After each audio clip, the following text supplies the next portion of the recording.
جو ہے وہ مسلمانوں میں سے کوئی مدینہ چلا گیا ایمان لا کے تو اس کو واپس کیا جائے گا، اگر مکہ آ گیا تو اس کو واپس نہیں کیا جائے گا، اور اگلے سال مسلمان آئے تو آپ کے لیے اب نہیں۔ اور پھر یہ کہ قبائل آزادی کے ساتھ، جس کے ساتھ جو ہے وہ حنیفانہ تعلقات قائم کرنا چاہیں تو کر سکتے ہیں۔ تو اب آپ یہ دیکھیں اس کی شکیں بھی بظاہر لگ رہی تھی کہ جیسے مسلمانوں کے خلاف ہیں، لیکن بعد میں پتہ چلا کہ یہ ساری کی ساری شکیں مسلمانوں کے حق میں ہو گئے، لیکن اس وقت نہیں پتہ چل رہا تھا اور صحابہ کرام بہت دل شکستہ تھے۔ پیارے وسلم نے فرمایا کہ یہیں پہ قربانی کر دی جائے، سر منڈوا لیا جائے۔ اب صحابہ کرام تو آئے تھے عمرے کی نیت سے، عمرے کے لیے پیارے وسلم نے اپنا خواب سنایا تھا کہ ہم عمرہ کر رہے ہیں، تو اب مسلمان بہت دکھ اور غم میں جو ہے وہ بیٹھے ہوئے تھے۔ تو پیارے وسلم جب اپنے خیمے میں تشریف لائے تو ام سلمہ رضی اللہ عنہا ان کے ساتھ تھیں۔ حضرت ام سلمہ خود اس واقعے کو بیان کرتی ہیں۔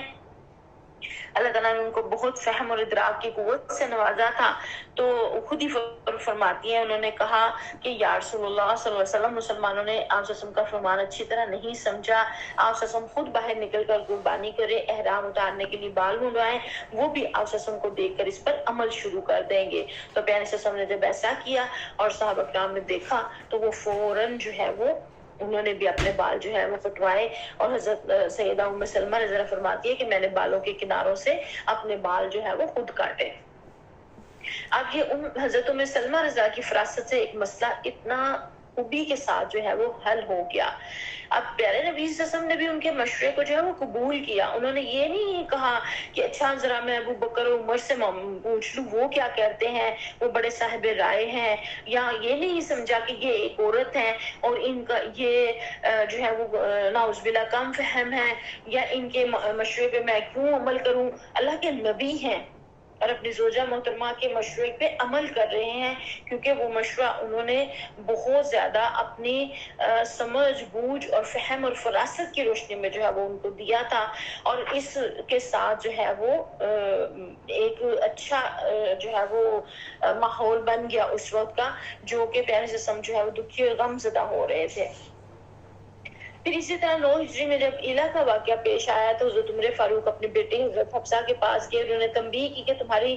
درست کلامی کی وجہ سے پیارے سے سب نے سب ازواج مطہرات سے ناراض ہو کے ایلا کر لیا ہے، تم ایسا ہرگز نہ کرو، عائشہ کی ریس نہ کرو رضی اللہ تعالیٰ عنہ کی۔ تو پھر ام سلمہ کے پاس گئے اور ان کو بھی انہوں نے اس طرح کی بات جب کرنے کی کوشش کی تو حضرت ام سلمہ رضی اللہ عنہا نے فرمایا کہ عمر تم ہر معاملے میں دخل دینے لگے ہو، یہاں تک کہ اب رسول خدا اور ان کے ازواج مطہرات کے معاملے میں بھی دخل دیتے ہو۔ تو جب اس طرح کا سخت جواب انہیں ملا تو حضرت عمر فاروق کو جو ہے مزید گفتگو کرنے کی جرت نہ ہوئی، انہوں نے مناسب نہ سمجھا اور خاموشی سے وہاں سے چلے آئے۔ انہوں نے تو پیارے قسم کی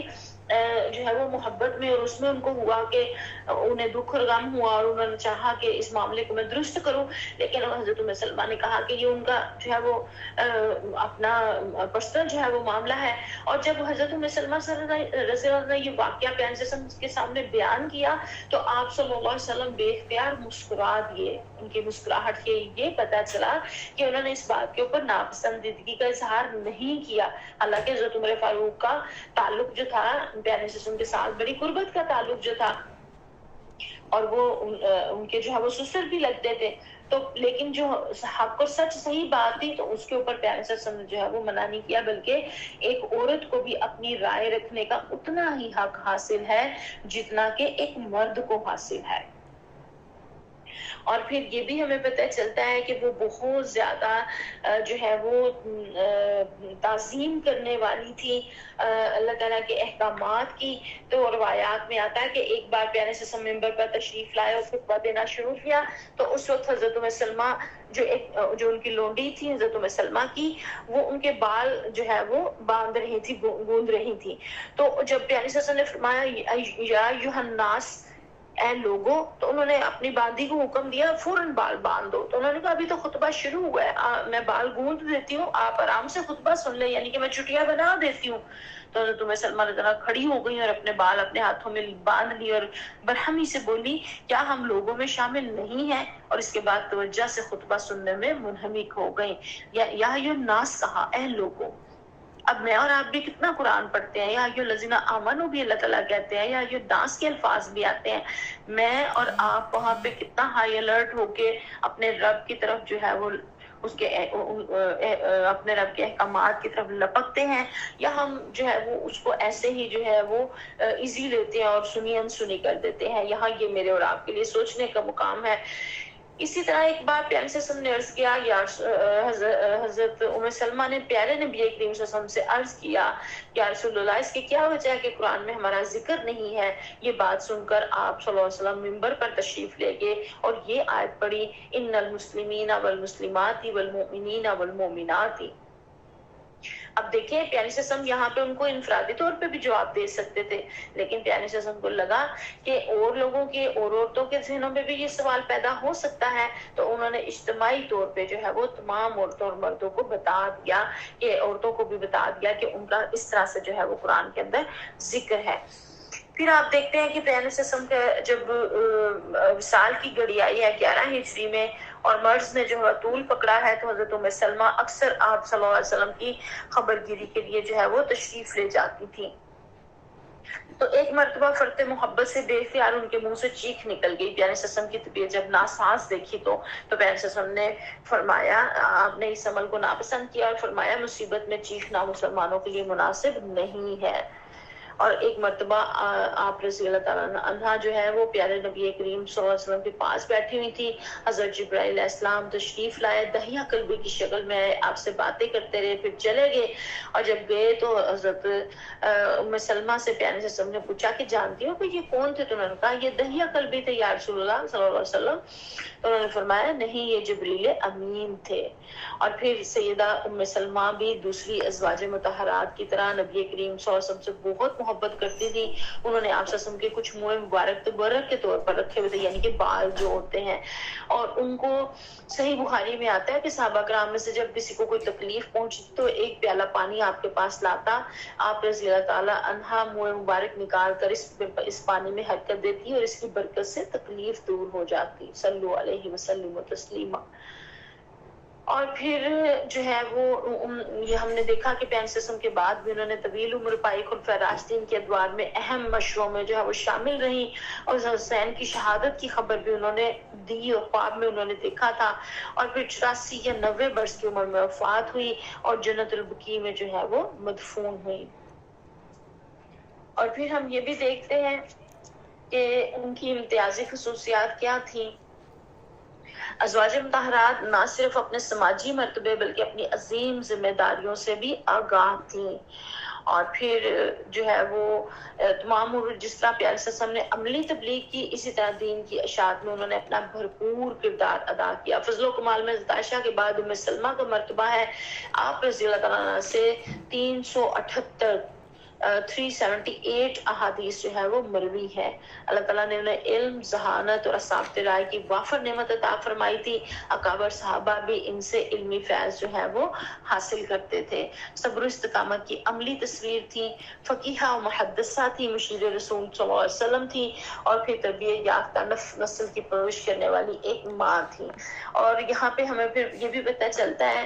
کہ وہ ایک مجتہدہ بھی تھی. آپ رضا کے بارے میں روایات میں آتا ہے کہ آپ قرآن بہت اچھا پڑھتی تھی. ایک مرتبہ کسی نے آپ سے پوچھا اللہ کے نبی صلی اللہ علیہ وسلم قرآن کی تلاوت کس طرح کیا کرتے تھے؟ تو آپ رضی اللہ تعالی عنہا نے جواب ارشاداً فرمایا ایک ایک آیت الگ الگ کر کے پڑھتے تھے اور اس کے بعد خود پڑھ کر بتایا. ازواج المطہرات جو ہے ان کے ذریعے سے پیارے نبی کریم صلی اللہ علیہ وسلم کی جو ہے وہ پرسنل لائف میرے اور آپ تک پہنچی ہے. اور ایک ایک چیز اور ایک ایک ادا جو پیارے صلی اللہ علیہ وسلم کی جو ہے وہ ازواج مطہرات جو ہے وہ امہات المومنین ہماری نوٹ کرتی تھی، وہ ہمارے تک انہوں نے جو ہے وہ پہنچائی ہے. پھر آخری جو بات ہے وہ یہ حضرت ام سلمہ رضی اللہ جو ہے وہ روشن چراغ ہیں جنہوں نے اپنی روشنی سے امت کو علم، حکمت، صبر اور وفا کے راستے دکھائے. آئیے ہم بھی ان کی سیرت سے صبر لے کر اپنی زندگیوں کو منور کریں. اور پھر آگے جو ہے ہمارے پاس ام المومنین سیدہ زینب بنت جہش رضی اللہ تعالیٰ عنہا ہے. پہلے ہم نے پڑھا حضرت زینب بنت خزیمہ رضی اللہ تعالیٰ کے بارے میں. تو یہ جو ہے یہ بنت جحش رضی اللہ تعالیٰ عنہ ہے. نام دونوں کے ایک ہے لیکن ان کا جو ہے وہ لقب ہے صناع الیدین، یعنی کہ ہنرمند ہاتھوں والی. یہ اپنے ہاتھوں سے کام کر کے، محنت کر کے، چمڑے کی دباغت کا کام جانتی تھی، وہ کر کے اور پیسے کما کے اور وہ پھر اللہ کی راہ میں بہت زیادہ دیتی تھی. نام جو ہے وہ زینب بنت جحش بن رباب الاسدیہ ہے اور والدہ امیمہ بنت عبد المطلب یعنی کہ پیارے سسم کی پھوپھی اور نبی کریم صلی اللہ علیہ وسلم کی پھوپھی زاد بہن ہے یہ.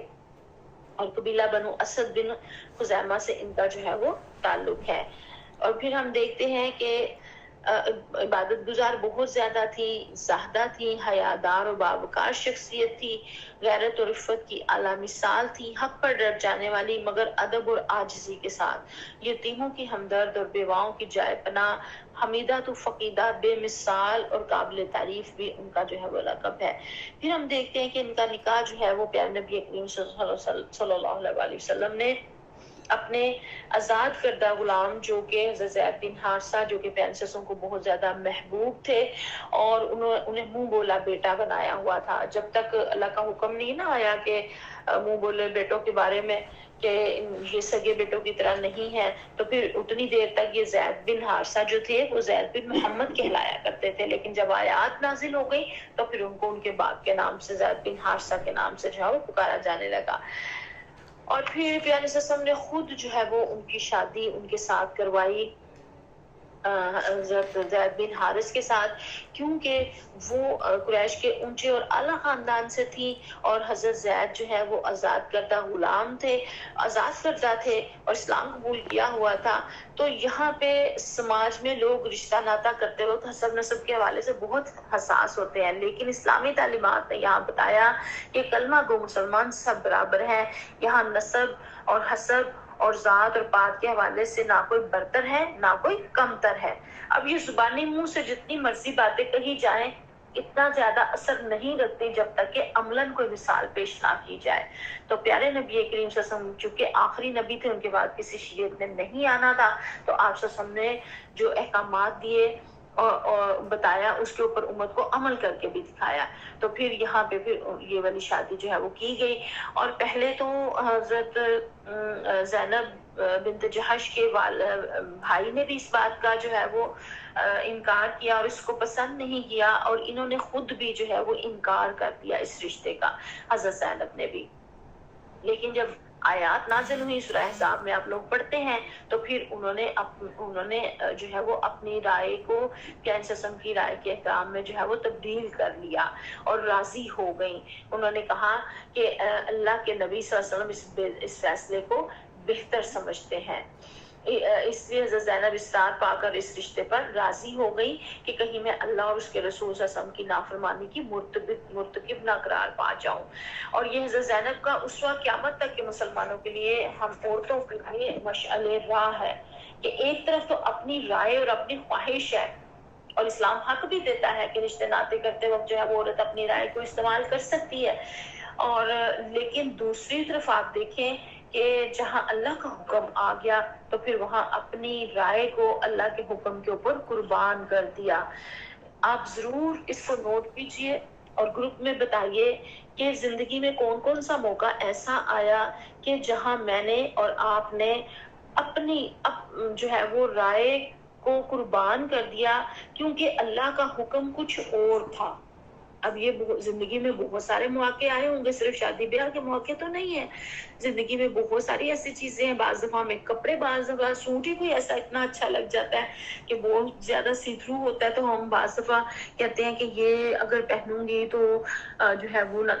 نافرمانی ہوگی اور برہنہ رہوں گی اور ایسے کروں گی، اچھا اس کی جگہ میں یہ والا لے لیتی ہوں، چلے اس کا کلر ایسا اور یہ ایسا ہے. تو اپنی رائے کو اس پہ قربان کرنا پڑ جاتا ہے نا. یہ میں نے چھوٹی سی مثال دی ہے، لیکن ہماری زندگی میں بہت سارے چھوٹے بڑے اہم مواقع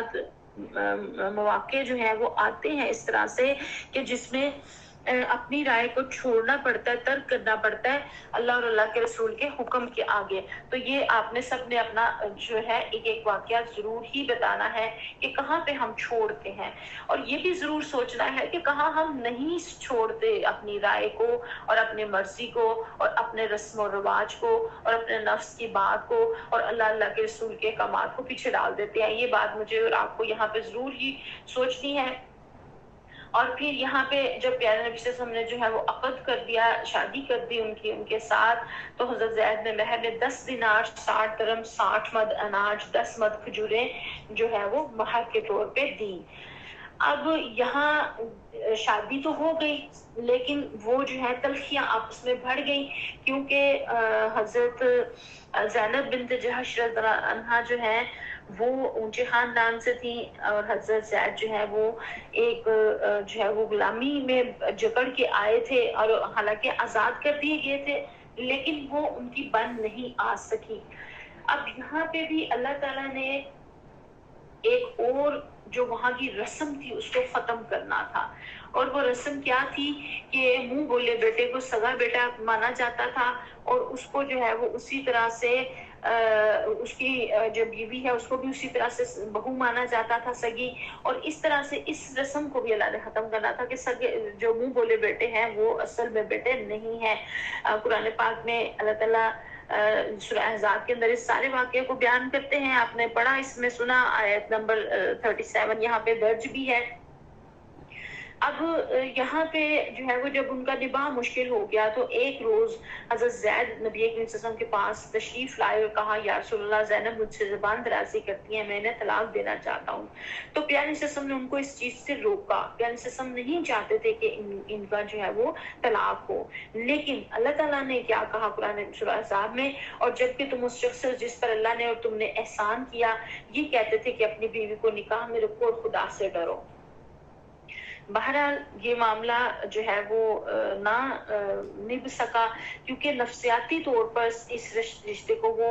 ذہنی طور پر جو ہے وہ قبول نہیں کر سکی تھی، اور پھر فاسد رسموں کا جو ہے وہ خاتمہ بھی تو ہونا تھا نا، تو ان رسموں کو تو ختم بھی تو کرنا تھا۔ اور پھر یہاں پہ ہمیں یہ بھی پتہ چلتا ہے کہ نبی کریم صلی اللہ علیہ وسلم کو نہ صرف انہوں نے قولی شہادت دی بلکہ عملی شہادت دی ہر ایک چیز کی۔ اب یہ ایک ایسا بڑا جو ہے وہ بری رسم تھی کہ جب تک یعنی رسم کے ذریعے سے اس کو نہ توڑوایا جاتا تو یہ ختم نہیں ہونی تھی، اس لیے کہ صرف خالی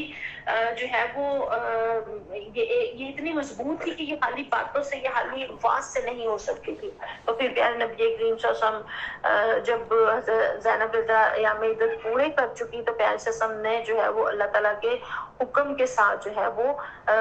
نکاح کا اظہار کیا۔ یہ وہ شادی ہے جو اللہ تعالیٰ نے خود کروائی، اور جو ہے وہ پیغام بھی جو ہے وہ حضرت زید کے ہاتھوں بھیجا تاکہ لوگ جو ہے وہ جو یہودی بہت زیادہ باتیں بنانے بیٹھے ہوئے تھے ان کو کوئی ایسا موقع نہ ملے، اور انہوں نے باتیں بہت ساری اس کے اوپر بنائی بھی۔ لیکن پیارے نبی کریم صلی اللہ علیہ وسلم اگر خواہش کرتے تو پہلے ان سے شادی کر سکتے تھے، وہ ان کی پھوپھی ذات تھی اور انہیں کوئی اس میں رکاوٹ نہیں تھی، لیکن یہ اللہ تعالیٰ نے خود ان کی جو ہے وہ ان کے ساتھ اس طرح سے شادی کروائی۔ اس میں سے ہمیں یہ پتہ چلتا ہے کہ اسوہ حسنہ سے ہمیں یہ پتہ چلتا ہے کہ طلاق یافتہ خاتون کی شخصیت اتنی کمزور نہیں کہ کوئی آدمی یہ سوچ کے انکار کر دے کہ وہ طلاق یافتہ ہے، اور اس میں ممکن ہے گھر بسانے کی صلاحیت ہی نہ ہو، اور یوں طلاق یافتہ عورتیں معاشرے میں تجرد کی زندگی گزارنے پر مجبور ہو جائیں۔ ہمارے یہاں یہی کہا جاتا ہے نا، اگر اللہ معاف فرمائے کسی کو طلاق ہو جائے تو کہتے ہیں اسی میں کوئی کمی ہوگی، اسی کی ایسی اور ایسی آتے ہوں گی، اس نے جو ہے وہ شوہر کو ہوش راضی نہیں رکھا ہوگا، یا طلاق ہو جائے تو دوسری دفعہ اس کی شادی کرتے ہوئے اتنے مسائل ہوتے ہیں کہ لوگ کہتے ہیں پہلے طلاق یافتہ ہے، پہلے گھر نہیں بسا سکی، اب بھی نہیں یہ بسائے گی۔ خواتین اور مرد اور سب ہی اس طرح کی جو ہے وہ باتیں کرتے ہیں۔ تو یہاں ہمیں پتہ چلا کہ ان ساری باتوں کا جو ہے وہ خاتمہ کیا گیا۔ اور پھر حضرت زینب رضی اللہ نے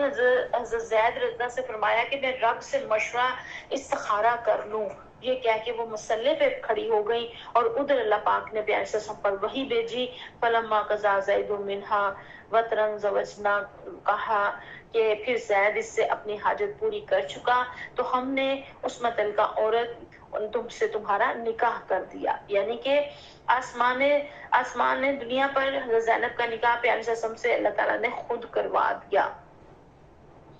اور پھر جو ہے حضرت عائشہ صدیقہ رضی اللہ عنہا گھر تشریف فرما تھے. پیارے صلی اللہ علیہ وسلم سیدہ عائشہ فرماتی ہیں کہ جب وحی کا نزول ہو چکا تو آپ صلی اللہ علیہ وسلم مسکراتے ہوئے میری طرف متوجہ ہوئے اور فرمایا کوئی جا کر زینب کو یہ بشارت سنا دے. اور سیدہ عائشہ رضی اللہ فرماتی ہیں جب پیارے نبی کریم صلی اللہ علیہ وسلم تلاوت فرما چکے تو مجھے خیال آیا کہ زینب میں جمال تو تھا ہی، اب وہ اس بات پر بھی فخر کرے گی کہ ان کا نکاح اللہ تعالیٰ نے آسمان پر فرمایا ہے. یعنی کہ ان کو فوراً اس چیز کا جو ہے وہ خیال آیا. پھر پیارے سے سمجھے وہ ان کی جو ہے وہ گھر تشریف لے گئے اور ان سے ان کا نام پوچھا. انہوں نے کہا برہ، تو آسس نے فرمایا نہیں اب تمہارا نام زینب ہے، اور پھر وہ اسی نام سے جو ہے وہ مشہور ہوئی. آپ کا نکاح پیارے سے 5 ہجری میں ہوا. اس وقت آپ صلی اللہ علیہ وسلم کی عمر مبارک 57 ایئرز تھی اور حضرت زینب کی 36 ایئرز تھی. اور سیدہ زینب کا مہر آپ صلی اللہ علیہ وسلم نے 400 درہم مقرر فرمایا. اب آپ دیکھیں، آپ نے یہ چیز نوٹ کی ہوگی کہ پیارے نبی کریم صلی اللہ علیہ وآلہ وسلم نے مختلف مواقع کے اوپر ازواج مطہرات کے مختلف جو ہے وہ حق مہر جو ہے وہ رکھے ہیں. ہم نے پتہ نہیں کہاں سے نکال لیا ہے شرعی حق مہر 32 روپے اور پتہ نہیں کتنے آنے، اور اسی کے اوپر جو ہے وہ لگے ہوئے ہیں، جبکہ شریعت میں ایسا بالکل بھی نہیں ہے. اب آپ دیکھیں مختلف مواقع کے اوپر مختلف خواتین کے ساتھ پیارے نبی صلی اللہ علیہ وسلم نے شادی فرمائی اور ان کے مختلف جو ہے حق مہر کیسے کہ جس وقت جو پیارے صلی اللہ علیہ وسلم کی اس وقت استطاعت ہوتی تھی اس کے مطابق حق مہر جو ہے وہ رکھا جاتا تھا. حضرت خدیجہ الکبریٰ کا حق مہر بھی ہم نے دیکھا، ان کے چچا کی طرف سے جو ہے اس وقت نکاح ہوا، خطبہ ہوا اور وہ ادائیگی ہوئی. اس کے بعد ہم تمام امہات المومنین کا دیکھ رہے ہیں نا، پڑھتے چلے آ رہے ہیں. تو حق مہر جو ہے وہ جو دولہا ہے، جو شوہر ہے، اس کی استطاعت کے اوپر رکھا جاتا ہے، نہ کہ یہ 24 آنے اور 24 روپے اور یہ اس طرح کا جو ہے وہ اس طرح کا نہیں. حق مہر کوئی بھی یہ شرعی حق مہر نہیں ہے، یہ خود سے بنائی ہوئی باتیں ہیں. اور یہ جو لاکھوں میں حق مہر مقرر کر دیتے ہیں یہ بھی بالکل غلط ہے. کہتے ہیں کہ عورت کی لڑکی کی سیکورٹی، یہ ایسا نہیں ہے. حق مہر نہ بہت لاکھوں کروڑوں میں اور نہ بہت حیثیت سے گرا ہوا، نہ حیثیت سے زیادہ نہ حیثیت سے گرا ہوا. حق مہر لڑکے کی استطاعت کے اوپر کہ جتنی اس کی ارننگ ہے اس لحاظ سے جو ہے وہ اس کے اوپر حق مہر ہے. پھر پیارے صلی اللہ علیہ وسلم نے بہت زیادہ شاندار ولیمہ اس کا کیا،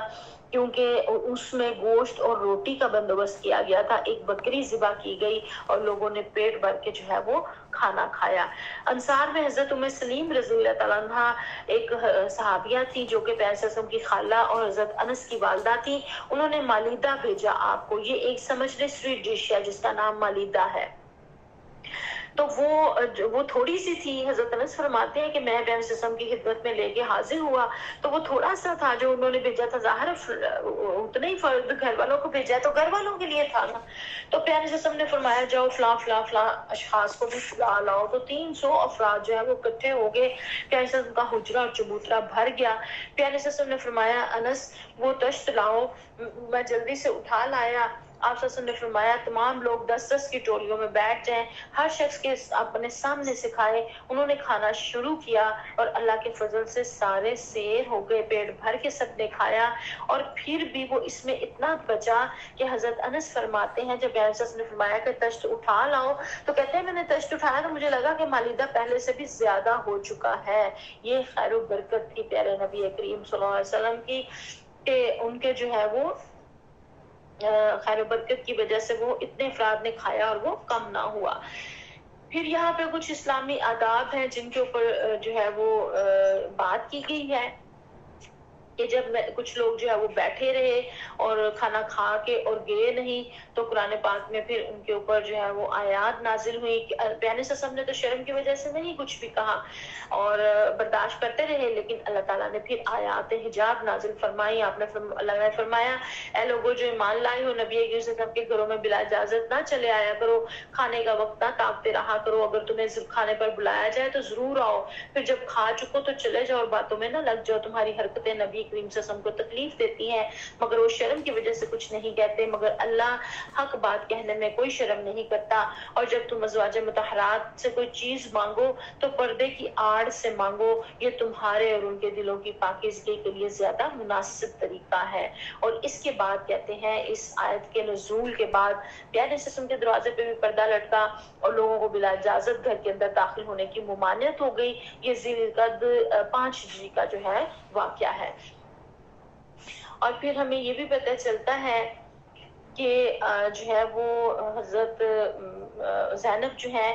وہ فرماتی ہیں، سیدہ زینب رضی اللہ عنہا، کہ 3 باتوں میں کوئی دوسری زوجہ مطہرہ میری برابری نہیں کر سکتی۔ ایک یہ کہ میرے اور حضور صلی اللہ علیہ وسلم کے جد امجد ایک ہیں، یعنی کہ ان کا نسب پیچھے سے ایک ملتا تھا نا، ان کی حفاظت جو تھی۔ پھر میرا اور آپ صلی اللہ علیہ وسلم سے نکاح اللہ تعالیٰ نے پڑھایا، اور تیسرا کیا کہ میرے معاملے کے سفیر جبرائیل امین علیہ السلام ہے، اور حضرت زینب جو ہے وہ دیندار، پرہیزگار، حق گو اور مخیر خاتون تھی۔ اور یہ بات میں نے پہلے بتائی کہ لیدر ٹریننگ کا کام وہ کرتی تھی، چمڑا دباغت جو ہے، چمڑا جو ہے وہ قابل استعمال جو ہے وہ بنایا جاتا ہے جس کے ساتھ، اور پھر جو ہے وہ اللہ کی راہ میں دیا کرتی تھی، اور بہت زیادہ اللہ کی راہ میں جو ہے وہ دیا کرتی تھی۔ اور جو ہے ایک مرتبہ حضرت عمر فاروق نے کوئی بات کہی، پیارے سسم اس وقت موجود تھے، تو پیارے سسم نے فرمایا عمر انہیں رہنے دو، یہ بڑی اواہ یعنی کہ بڑی عبادت گزار اور خدا سے ڈرنے والی ہے۔ اور پھر نبی کریم صلی اللہ علیہ وسلم نے فرمایا تم میں سے سب سے پہلے جو مجھ سے ملے گی وہ ہوگی جس کے ہاتھ سب سے زیادہ لمبے ہیں۔ اور صحابیات کہتی ہیں کہ ہم نے اپنے ہاتھ ناپنے شروع کر دیے، لیکن بعد میں پتہ چلا جب حضرت زینب جو ہے وہ وفات پا گئی تو پتہ چلا کہ اس سے مراد جو ہے وہ سب سے زیادہ صدقہ کرنے والی، تو وہ بہت زیادہ، ہم امہات المومنین کا تذکرہ پڑھتے چلے آ رہے ہیں تو اب تک ہم نے بہت ساری خصوصیات اور خوبیاں جہاں دیکھی ہیں امہات المومنین میں، اور ان کے خاص خاص القابات بھی دیکھے ہیں، تو وہاں پہ یہ چیز ہمیں کامن نظر آئی ہے کہ وہ سب کی سب جو ہے وہ بہت زیادہ صدقہ دینے والی تھی۔ پھر سچائی، صدق و وفا جو ہے وہ بہت زیادہ تھا۔ جب حضرت عائشہ کی پر تہمت لگائی گئی اور واقعہ افک ہوا، مخالفین نے بڑا پروپیگنڈا کیا، تو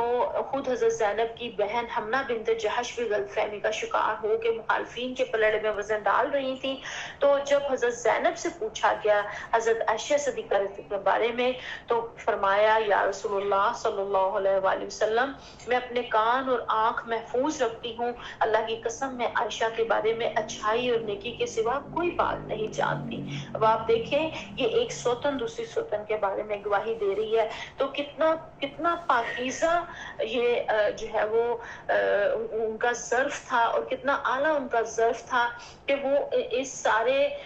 جو ہے وہ رشتے کے باوجود ایک دوسرے کے بارے میں اچھے خیالات اور اچھے جذبات جو ہے وہ رکھتی تھی۔ یہاں پہ وہ کچھ بھی بات کہہ سکتی تھی، لیکن انہوں نے جو ہے وہ ان کی کردار کی بلندی ہمیں اس سے جو ہے وہ پتہ چلتی ہے کہ انہوں نے ان کے بارے میں اتنی اچھی جو ہے وہ گواہی دی۔ اور پھر ہمیں یہ بھی پتہ چلتا ہے کہ بہت زیادہ غیرت مند تھی، مگر پیارے سسم کی قدردان بھی بہت زیادہ تھی، اپنی عفت و وقار میں نمایاں مقام رکھتی تھی، اور دیگر ازواج کے درمیان بھی ان کی بہت زیادہ عزت تھی۔ اور پھر یہ بھی ہمیں پتہ چلتا ہے کہ ایک مرتبہ جو ہے حضرت عمر فاروق رضا کے زمانے میں حضرت زینب رضی اللہ تعالیٰ عنہ کو عطیہ بھیجا، اور جس میں 12,000 درہم تھے۔ جب عطیہ ان کے پاس آیا تو انہوں نے کہا اللہ تعالیٰ عمر کو بخش دے، میری دوسری بہنیں اس کی مجھ سے زیادہ حقدار ہیں۔ پھر اس کو ایک کپڑے کے اوپر ڈالا، اس کو اس کپڑے میں چھپا دیا، اور اس میں مٹھی بھر بھر کر نکالتی رہی اور دیتی رہی، اور سارا جو ہے وہ تقسیم کر دیا۔ اور پھر برزہ بنت رافعہ بولی ام المومنین اللہ آپ کو معاف فرمائے، اللہ کی قسم اس میں ہمارا بھی حق ہے، جو ان کی لونڈی تھی۔ تو فرمایا جو کپڑے کے نیچے باقی ہے وہ سب تمہارا ہے، اور کپڑے کے نیچے 85 درہم جو ہے وہ بچے تھے۔ اب دیکھیں فردوں کو خود بھی ضرورت ہو لیکن وہ سمجھے کہ میری آخرت میں یہ میرے زیادہ کام آئے گا، اور وہ اپنی ضرورت کے اوپر بھی ترجیح دے کے اس کو اللہ کے ہاں جمع کروا دے، یہ کتنی بڑی بات ہے۔ اور حضرت عمر فاروق کو جب معلوم ہوا تو انہوں نے فرمایا زینب رضی اللہ تعالیٰ عنہ بڑی مخیر ہے، یعنی کہ بہت زیادہ اللہ کی راہ میں دینے والی ہے۔